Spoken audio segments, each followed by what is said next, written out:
Hello viewers, स्वागत है आपके अपने यूट्यूब चैनल मेवाड़ी आईएएस में। आज हम आधुनिक भारत का इतिहास के अंतर्गत भारत में यूरोपियों का आगमन से संबंधित टॉपिक्स का अध्ययन करेंगे। यूरोपियों का आगमन से संबंधित 2 वीडियो अपलोड की जाएंगी जिससे बेहतर समझ विकसित होगी।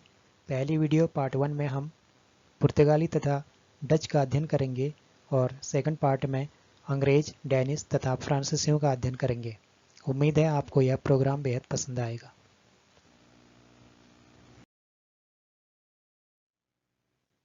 यूरोपियों के आगमन का कारण।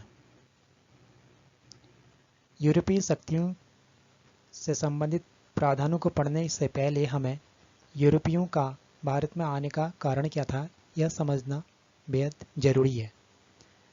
तो इसके लिए सर्वप्रथम कारण था कस्तंतुनिया का पतन होना, भूमध्य सागरीय व्यापार का बाधित होना, पुनर्जागरण चेतना का विकास होना, भारत की समुद्र तटीय भौगोलिक अवस्थिति। कस्तंतुनिया यह पूर्वी रोमन साम्राज्य की राजधानी थी। पूर्वी रोमन साम्राज्य की राजधानी को कस्तंतुनिया कहा जाता था। इसका पतन हो गया था और जिस कारण से भूमध्य सागरीय व्यापार का बाधित होना तय था।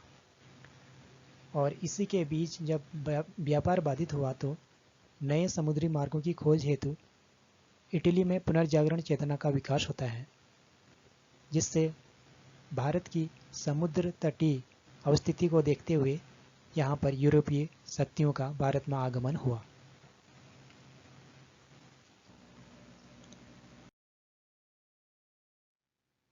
ये भूमध्य सागर है और यहाँ पर इटली,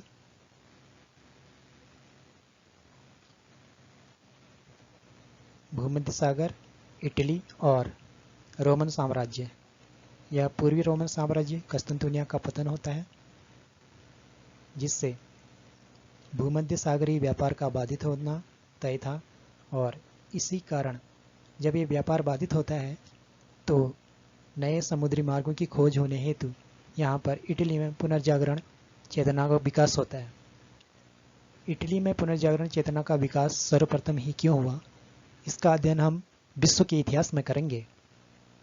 तो दोस्तों बने रहिए और इसके बाद देखिए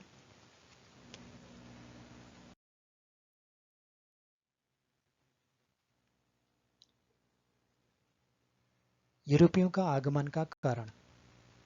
भारत में सर्वप्रमुख शक्ति जो भारत में आई यूरोपीय शक्ति थी वह थी पुर्तगाली। उसके बाद डच आते हैं, ब्रिटिश आते हैं, डेनिश आते हैं और फ्रांस से आते हैं। आपको यह क्रम एग्जाम के पॉइंट से याद रखने की आवश्यकता है। ये क्रम एग्जाम में पूछ लिया जाता है कि भारत में सर्वप्रथम शक्ति कौन आई, यूरोपीय शक्ति कौन आई और सर्वप्रथम यूरोपीय शक्ति आने वाली और सबसे अंत में जाने वाली शक्तियों का नाम बताइए। ठीक है, सबसे पहले पुर्तगाली आए, उसके बाद डच आते हैं, ब्रिटिश आते हैं, डेनिश आते हैं और फ्रांसीसी आते हैं। ठीक है,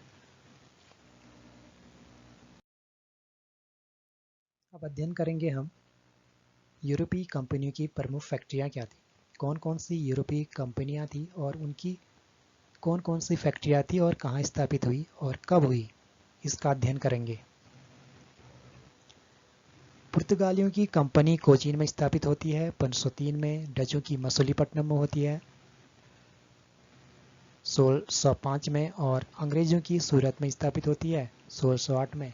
डेनिशों की ट्रंकोबार तट पर अवस्थिति होती है और ये होती है 1620 में। फ्रांसीसियों की कंपनी की स्थापना होती है सूरत में 1668 में। ठीक है, इम्पोर्टेंट है, याद रख लीजिएगा।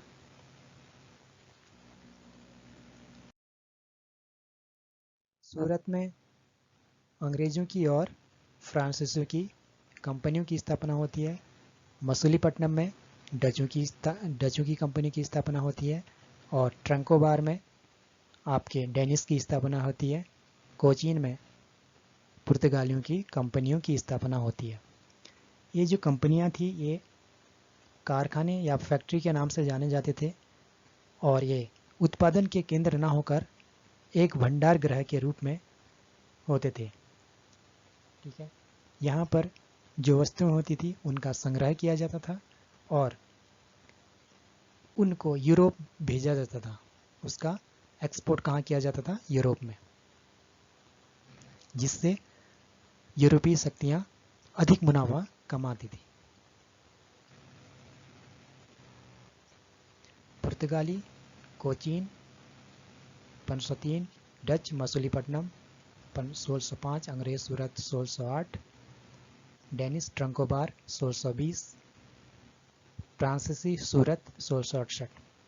ठीक है, ये क्रम आपको याद रखना है, इम्पोर्टेंट है।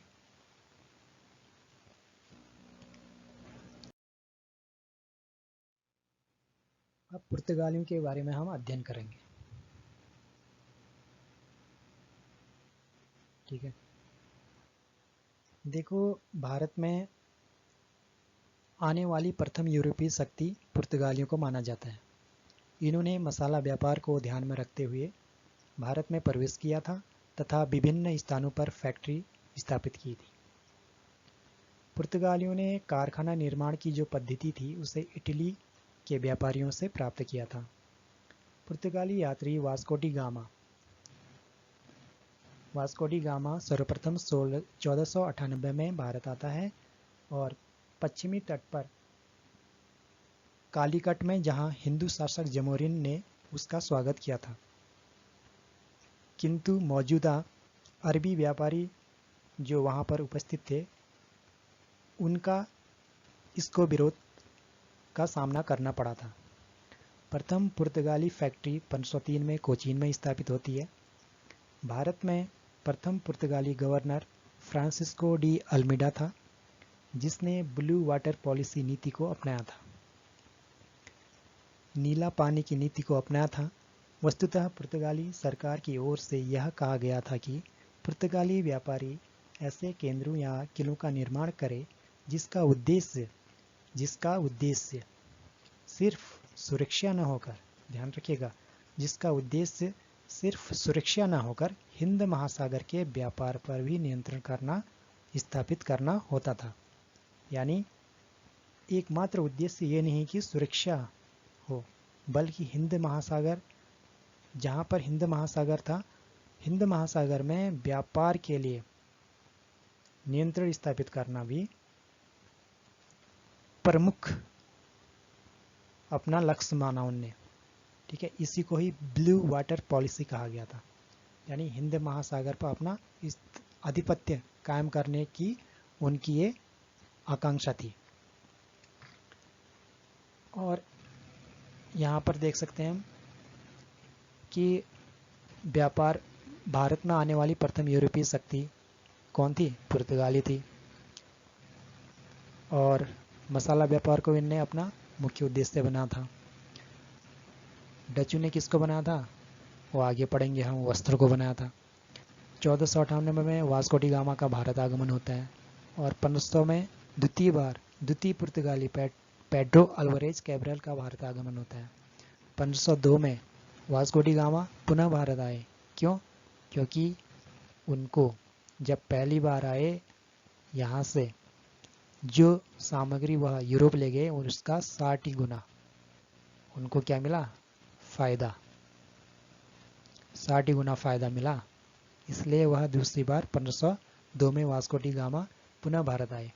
हिंदू शासक जमोरिन ने उसका स्वागत किया था और प्रथम पुर्तगाली फैक्ट्री 1503 में कोचीन में स्थापित हुई।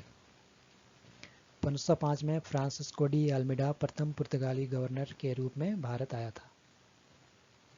ठीक है, और 1509 में पुर्तगीज शक्ति का वास्तविक संस्थापक अल्फांसो डी अल्बुकर्क बनाया गया। इम्पोर्टेंट फैक्ट है ये, इनको याद रखिएगा, इम्पोर्टेंट फैक्ट है। ठीक है,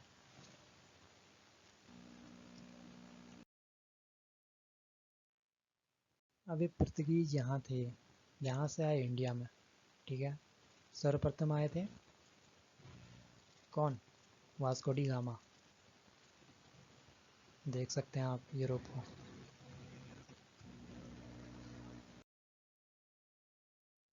ये देखिए, ये भूमध्य सागर है, यूरोप। यहाँ से आते हैं कौन? पुर्तगीज आते हैं, ठीक है। केप ऑफ गुड होप पे पुर्तगीज सर्वप्रथम कौन आता है? पुर्तगीज सर्वप्रथम जो भारत आए केप ऑफ गुड होप पे,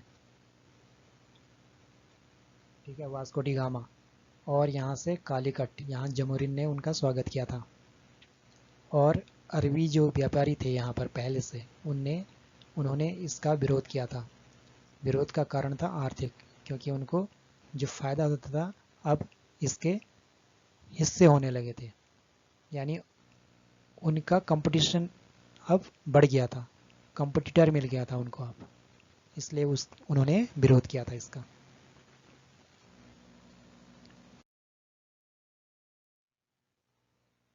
अब बात करेंगे हम पुर्तगालियों की कार्टेज आर्मिडा काफिला पद्धति। पुर्तगालियों की जो कार्टेज आर्मिडा काफिला पद्धति थी, इससे तात्पर्य क्या है? कार्टेज आर्मिडा काफिला पद्धति एक प्रकार का एक व्यापारिक अधिकार था। व्यापारिक अधिकार था। इसमें पुर्तगालियों के पास या उनका लक्ष्य था कि सक्षम नौसेना को बनाए रखो और समुद्री व्यापार के लिए परमिट प्रदान करना, बदले में धन प्राप्त करना और कार्टेज या परमिट न रखने वाले जहाज़ों को लूटना। इसका मतलब ये है कि जो व्यापारिक एकाधिकार था उसे बनाए रखना था। समुद्र के मार्ग से जो व्यापार होता था उसमें पुर्तगालियों ने अपनी एक नौसेना, सक्षम नौसेना बनाई थी, ठीक है। नौसेना को मजबूत करना इसका लक्ष्य था। और जो वहाँ पर एक व्यापार हेतु एक परमिट प्रदान किया जाता था, जो इस परमिट को लेता था उससे पुर्तगीज जो थे वो पैसा लेते थे, उसके बदले में धन लेते थे, ठीक है। और जो इस परमिट को नहीं रखता था, जो जहाज इस परमिट को नहीं रखते थे, उनके जो वस्तु थी उसको लूट लिया जाता था और समुद्र में फेंक दिया जाता था। कि इससे क्या हुआ, उनकी इसे ही कहा गया था कि कार्टेज आर्मिडा काफिला पद्धति, ठीक है। इस पद्धति से पुर्तगालियों ने भारत के समुद्र तटीय व्यापार पर नियंत्रण स्थापित कर लिया था और इससे इसके फिर दुश्मनों की संख्या भी बढ़ने लगी थी जब अन्य यूरोपीय शक्तियां आई तो।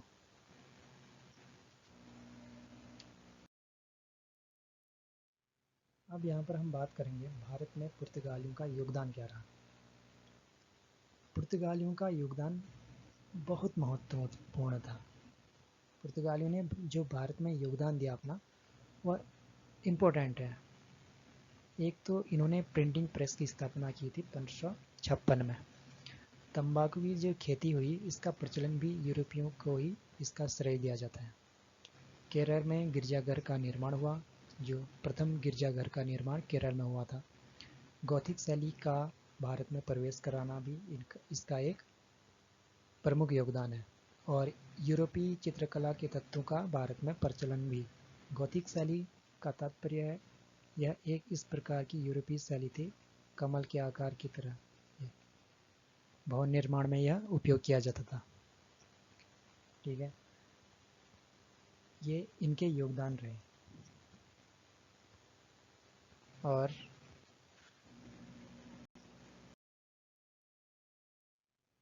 अब बात करेंगे हम डचों के बारे में। डच ईस्ट इंडिया कंपनी की स्थापना 1602 ईस्वी में हॉलैंड में हुई थी। इसकी देखरेख के लिए 17 सदस्यीय बोर्ड का गठन किया गया था।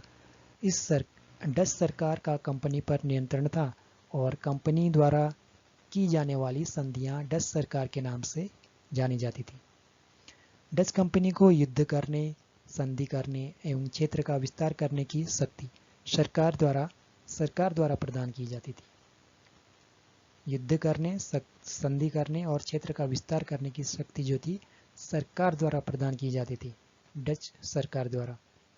डचों ने बाटविया, जो अब इंडोनेशिया के नाम से जाना जाता है, वहां पर अपना मुख्यालय स्थापित किया था और भारत में जो डच कंपनी थी वह इसी केंद्र के प्रति उत्तरदायी हुआ करती थी। डचों ने भारत में कोरोमंडल तट को अपने व्यापार का आधार बनाया और मसाले के स्थान पर भारतीय वस्त्र को निर्यात का सर्वप्रमुख वस्तु बनाया। इम्पोर्टेंट है, मसाले के स्थान पर भारतीय वस्त्र को निर्यात की सर्वप्रमुख वस्तु बनाने का श्रेय दिया जाता है डचों को। ठीक है, इस तरह भारत से वस्त्र निर्माण को सर्वप्रमुख वस्तु बनाने का श्रेय किसको दिया जाता है? डचों को। और डचों ने 1605 में अपना प्रथम व्यापारिक केंद्र मछलीपट्टनम में स्थापित किया था। अंततः 1759 में बेदारा के युद्ध में अंग्रेजों ने डचों को पराजित किया था। बेदारा का युद्ध कब हुआ? 1759 में। अंग्रेज और डचों के मध्य यह बेदारा का युद्ध होता है, जिसमें अंग्रेज होते हैं विजय और डच होते हैं पराजय। ठीक है, इसी के साथ दोस्तों धन्यवाद। आज के लिए इतना ही, और अगली वीडियो में हम बात करेंगे अंग्रेज, डेनिश और फ्रांसीसी की। धन्यवाद।